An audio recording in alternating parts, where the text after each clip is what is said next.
Hi friends, welcome to R S vlog. R S vlog சேனலை subscribe பண்ணாதவங்க subscribe பண்ணிக்கோங்க. இன்றைக்கி ஒரு கத்திரிக்காய் தொக்கை எப்படி பண்ணுறதுன்னு பார்க்கலாம். ஃபஸ்ட்டு ஒரு கடாய் வச்சுக்கோங்க. அதில் எண்ணெய் ஊற்றிக்கோங்க. எண்ணெய் ஊற்றிட்டா கத்திரிக்காயை நல்லா பிஞ்சு கத்திரிக்காயை எடுத்து நான் கட் பண்ணி வச்சுருக்கேன். அதை ஆட் பண்ணிக்கலாம். அதை ஆட் பண்ணிவிட்டு கொஞ்சம் போல் உப்பு சேர்த்துட்டு நல்லா வதக்கி விட்டுக்கோங்க. நல்லா அந்த ஆயிலே நல்லா ஃப்ரை ஆகணும். அந்த கத்திரிக்காய் அந்த அளவுக்கு நல்லா வதக்கி விடுங்க. இப்போ பாருங்கள், நல்லா வதங்கிருச்சு கத்திரிக்காய். வதங்கின கத்திரிக்காய் எடுத்து நம்ம தனியாக ஒரு பிளேட்டுக்கு மாற்றி வச்சுக்கலாம்.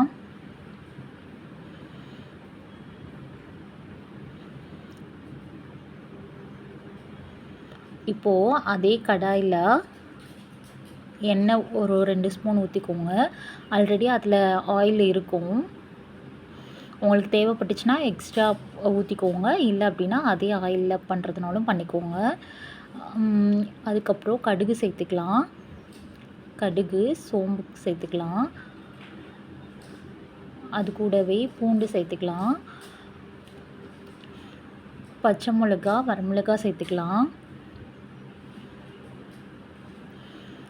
நான் ஒரு ஹாஃப் சைஸ் பெரிய வெங்காயம் எடுத்து கட் பண்ணி வச்சுருக்கேன். அந்த பெரிய வெங்காயம் சேர்த்துக்கலாம். நான் குவான்டிட்டி நிறையா பண்ணலைங்க, கம்மியாக தான் பண்ணுறேன். நீங்கள் குவான்டிட்டி நிறையா பண்ணுறீங்கன்னா ஒரு 2 பெரிய வெங்காயம் சேர்த்து கட் பண்ணி வச்சுக்கோங்க. இது நல்லாவே எனக்கு பெரிய சைஸ் வெங்காயம், அதனால் ஒரு ஹாஃப் மட்டும் எடுத்து கட் பண்ணியிருக்கேன்.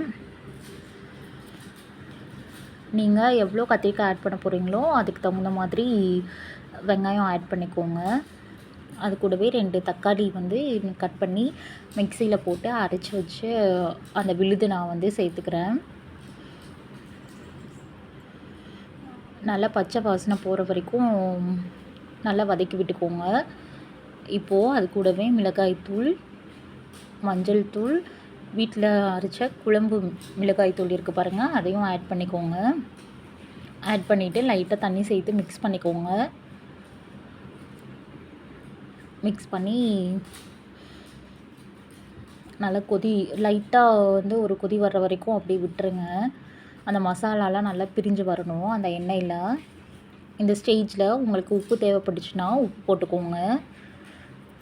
நம்ம ஆல்ரெடி கத்திரிக்காயில் வேறு உப்பு சேர்த்துருக்கோம், அதனால் பார்த்து அளவாக சேர்த்துக்கோங்க. இது கூடவே பெருங்காயத்தூள் சேர்த்துக்கோங்க. சேர்த்துட்டு நல்லா மிக்ஸ் பண்ணி விட்டுக்கோங்க. இப்போ பாருங்கள், தொக்கு செம்மையாக ரெடி ஆயிடுச்சு. இது கூடவே நம்ம வதக்கி வச்சுருக்கோம் பாருங்கள், அந்த கத்திரிக்காவை ஆட் பண்ணிக்கலாம்.